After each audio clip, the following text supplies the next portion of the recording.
Hey, Pat Rigsby here, and in today's episode, I've got some thoughts and insights on how you can best navigate the new social landscape and potentially new economy we're going to be facing.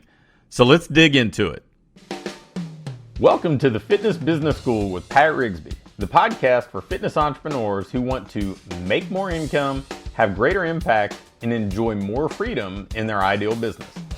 If you'd like an accelerated route to these goals, email me at pat@patrigsby.com and put BGA in the subject line, and I'll get you all the details about our Business Growth Accelerator program. Hey, in this episode, I wanted to talk with you about some of the thoughts and insights that I've had about where we are today and where potentially we need to be moving forward. Some things that I think are helping me plan how I'm going to navigate our future circumstances, and maybe these can serve as prompts to get you thinking about some of the same stuff. So I am going to preface things by saying I don't necessarily have all the answers to this. I mean, it's something that I'm thinking about on a daily basis to not only set my business up to succeed and put my family in as optimal circumstances as we can be, but also to help my clients succeed. So here are a few things that I have in mind. The first would be, the need to be adaptable. Now, obviously, we've seen this thus far. The people who were proactive in communicating with their clients and set things up where they could adapt quickly to delivering live streaming workouts, adapt quickly to delivering on-demand workouts, and then do other things to fill the needs their clients had, the social aspect of things, that connectivity that I think is so important right now. Those people have clearly done a better job in retaining their clientele than the people who kind of drug their feet and couldn't really come up with a way to make themselves valuable in the eyes of their clients, or maybe we're just kind of stuck believing that online was an inferior solution to offline coaching, when the reality is it's different. Nothing's better or worse. It's just a different solution to different problems or challenges, and those problems or challenges are the ones we're facing today. So we've seen those people adapt and do well, and some people just haven't. And I think that the thing that we have to learn from this is we're going to have to keep adapting. I mean, let's face it. So many of us went through this massive shift in a span of 2, 3, 4 days and basically reinvented our business. But, the adapting isn't over. We don't know exactly how long things are going to drag out. We don't necessarily know how long, our clients are going to want to keep paying their normal rate, if that's what they are. We don't know how long they're going to want to keep doing that, no matter how much value we're providing, because some of that is dictated by their income, their financial circumstances. So, we may have to adapt program fees or payroll, or we may have to secure outside funding. I mean, we're going to have to be agile. And, that stuff that we were able to do in such a short period of time should be evidence to us that we can do this. We can succeed. And in fact, I would tell you, the more proactive you are in thinking about this, like, okay, if my clients come to me and say, you know what, I want to keep working with you, I want to keep coaching, but right now, my income has been cut back significantly, so I need to be able to still feed my family and take care of our basic expenses. We've got to have a plan in place. I mean, do we want to just kind of kick that person to the curb, or is there a way that we can keep serving them at a reduced rate? Is there a way we can keep our team employed and, delivering value, not necessarily us just paying them, but making sure they're doing something valuable in exchange for compensation?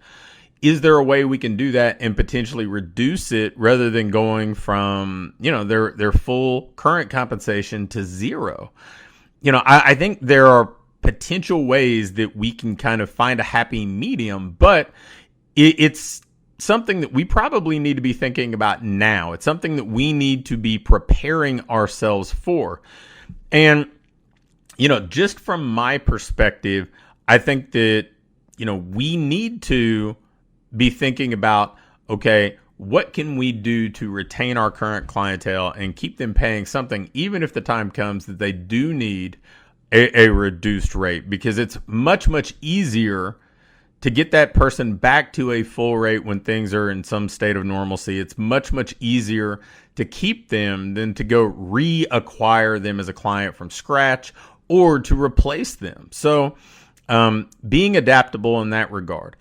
Understanding what sort of stimulus or relief funding our team may be getting, and seeing if maybe that can offset some of the things that we could cut, so they aren't necessarily going to be in financial distress, but the burden doesn't fall to our shoulders nearly as much. Because let's face it, if we can't stay in business, they're not going to be employed with us anyway. So we have to maintain the ability to be in business. And so, being proactive, I know that a lot of things have been shared in the fitness and small business community about outside funding, relief funding, whether it's grants or loans, lines of credit. But so few of the people that I've actually interacted with have been proactive in doing something with that. My suggestion would be go do whatever you can with that right now, because it gives you flexibility. Don't wait. Don't wait till you're in a moment of true desperation. The more options you have, the more cash flow you have available to you, the more flexibility you have, the better off you're going to be. You know what? If you take out a loan and you don't have to use that money, you can pay back that loan very quickly and easily. But having things at your disposal makes you much more adaptable and resilient as we move forward. So, the other thing that I've seen, not shockingly, is this rise of people who are instant experts. Boy, that has been nothing if not expected, right? I mean, there's so many people in our industry, some people that have been relatively credible teaching offline business models, but have never mentioned online business models in the past, now professing to be experts in online training and selling high-priced solutions and that sort of thing. And then, more pseudo experts popping up out of the woodwork that, are just trying to capitalize on this shift, this change in the tides. And, the problem that's going to create is they're going to go and encourage people to max out their credit card, or they're going to encourage them to use some of this funding that they have to create some security and stability and flexibility. And they're going to prey on this desperation and give people this pretend lifeline, if you will, that in all reality probably is not going to set them up to succeed. So my recommendation to you with that sort of thing, when you're navigating these instant experts, if you will, is go back and look and see how much they were talking about online training 2 months ago, 3 months ago. If they didn't mention it at all, if you can't go back and find anything about them talking about serving you in an online or serving you and helping you build an online business or, an online component to your business, if I were you, I'd probably run, because that person is trying to exploit a situation instead of truly help somebody move forward in today's landscape. So, another thing that I've been considering about is the fact that, a lot of times there are things that I think that we get excited about, we see an opportunity with, but maybe the market's not ready for it yet. It's really hard to do what I call kind of create the wave and change the marketplace's perception and, and help them kind of see where something might be a great opportunity. The thing that this reminds me of is back when I was, early in my entrepreneurial career, I owned a couple locations and was just getting started in business coaching. So few people had really been personal training clients. It always seemed like it was for the rich, for celebrities, for professional athletes. It wasn't for the average person. But then, boot camps came along and people could work with a coach instead of being self-directed. It was a leveraged situation for a coach, but it brought the price down significantly. And then Groupon and Living Social and those sorts of deal sites came along. And so people could essentially get this massive discount to test drive group training.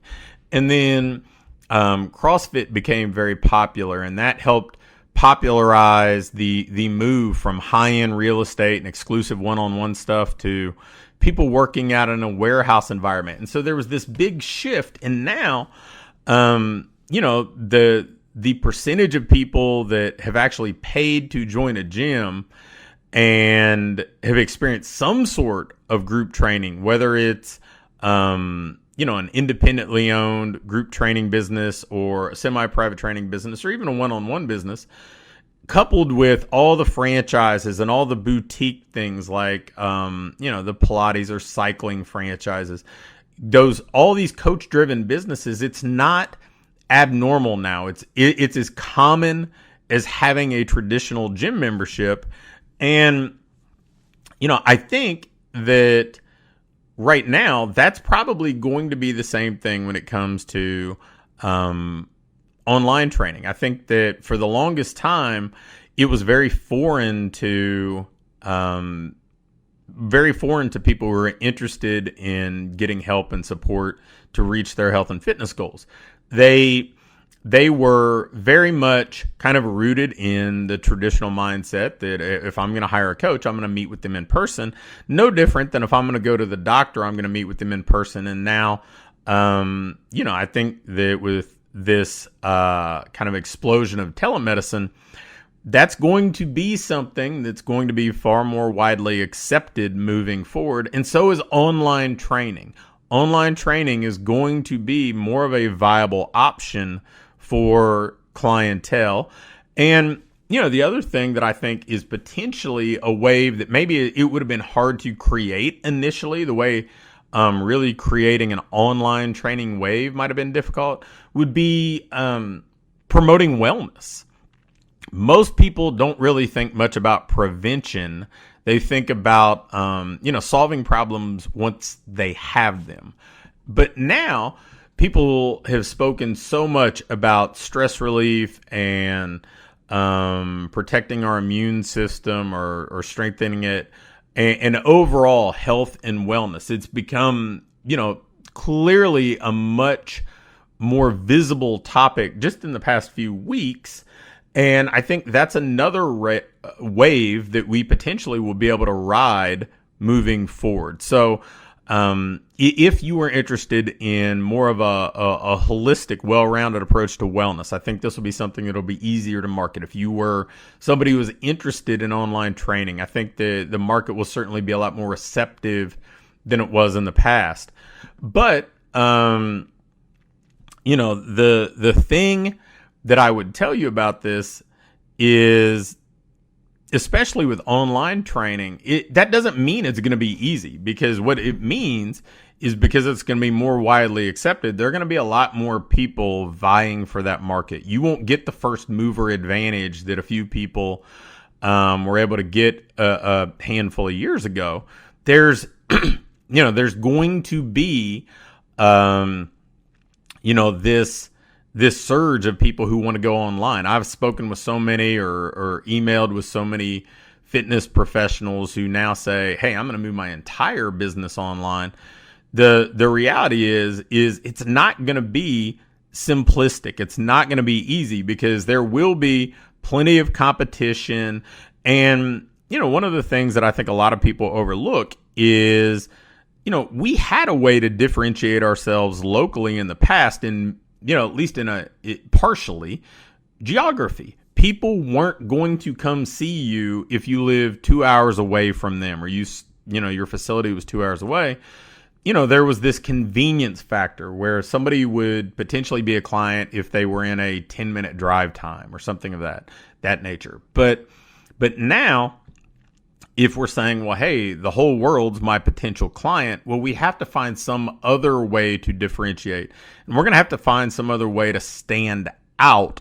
And, I think that you're going to need to keep that in mind if your plan is to truly go all in on online training. I'm not saying that you can't do it. I mean, my wife's had an online coaching business for 13 years. And so she's done quite well. She's served tens of thousands of women over that time frame. But she had a strong value proposition, a strong differentiator. She served busy moms, and I think that she was able to separate herself in a pretty big way. And I think all of us are going to need to find that point of differentiation if we're going to compete in what stands to be a pretty wide open, market that a lot of people are going to try to attack, but they don't necessarily know how they're going to sell themselves, because it's going to have to be different than the way that they sold themselves locally. And then, because of this, I think that there's going to be this rise of a fusion or a hybrid style of business. I think that people have, now they've gotten over the hump and have experienced more virtual engagement. They like being more connected. I think that a lot of the businesses that were not equipped to truly display that they cared, that didn't have a personality, that weren't doing a good job connecting with their clientele and building a sense of community and making those clients feel valued and important, I think they're going to struggle. I think that, not unlike what we saw in the health club world a few years back, when the Planet Fitnesses of the market came along and said, look, we can rent you access in an unlimited way to a bunch of equipment for like $10 to $20 a month. So you don't need other people to charge you $49 or $79 a month for the same stuff and lock you into 3-year contracts. Well, I think that that's going to happen a little bit in the services market as well. People are going to recognize that those people that only host workouts that you can attend in person, that's not going to be worth $150 a month anymore. It's going to require you to evolve and add some other ways to engage your clients, add more value to those clients' lives, keep them connected, hold them accountable, really build more of a community. And you can drive a lot of that virtually. But the people that don't adapt to this, I think, are going to see their prices driven down. They're going to be seen as more of a commodity. Now, does that mean that offline businesses are going to really suffer during the next kind of phase in what we're going through when we get back to some degree of normalcy? Man, I don't think so. I think that people are going a little stir crazy in their houses already, and they've been cooped up for a week or two. They're not going to want to be chained to their house and do all their workouts at home and all that stuff forever. They're going to want to be out having some flexibility. They want to feel like they get to go out and live their life again. So I think that offline businesses are going to have a strong place in the market like they always have. I just think that line between offline and online is, if it's not completely erased, it's blurred. In the past, it was almost like this completely different service, and now it's just you're coaching or you're not coaching. And then, the last thing that I would acknowledge here, because I think it's important to kind of pull back the curtain on what I'm doing. I mean, my business is a lot like your business, right? I'm I'm a coach that serves people virtually and in person. I mean, I hold live events. People come to my house for one-on-one coaching sessions. Typically between the coaching meetings and the one-on-one meetings, I mean, there are 40 or 50 days a year I'm face to face with clientele, not counting going out and doing public speaking and that sort of stuff. So, my business is a lot like yours. I need to find ways to continue to be more valuable. I need to adapt to the market. And so, some of the things that I'll be doing to adapt are making sure that the stuff that I provide, teaching people how to integrate online or how to integrate this fusion style approach, how to create products and sell your expertise and knowledge to people who want it on demand. More of that stuff. I mean, I've been teaching that stuff for over a decade now. Fortunately, we were pretty early adopters just by necessity. My first training business was about 10 minutes from the Fort Knox military base. And so just to retain clients when they would move or get transferred, had to put together online programs and serve them that way. So that, that's stuff that I've been comfortable with for quite a while. And we've done a lot with, in addition to Holly's much bigger reach doing it. But making this something that's blended into the core curriculum, what I do, instead of just kind of a la carte, and if people ask about it, sharing it, that's something I'm going to need to do moving forward. And then I'd say also, I've really liked the additional connection, getting on video with groups of people. I mean, I typically do at least a couple dozen one-on-one coaching calls a week and at least a couple video conferences with groups of clients, but being more accessible to groups and having more touch points with a broader spectrum of our clientele has been a lot of fun for me. So I'll adapt in that way as well. And then kind of knowing that there's a little bit of economic uncertainty, I'm moving my programs towards a lot of things where there's no additional expense. If somebody wants to come on board for the first time with us, we've always offered $1 trials for a lot of our programs, but we've extended them a little bit longer so people didn't have as much fear of like, hey, well, you know what, that first regular billing period is going to hit before we're even allowed back in our gym. So extending everything out until the summer.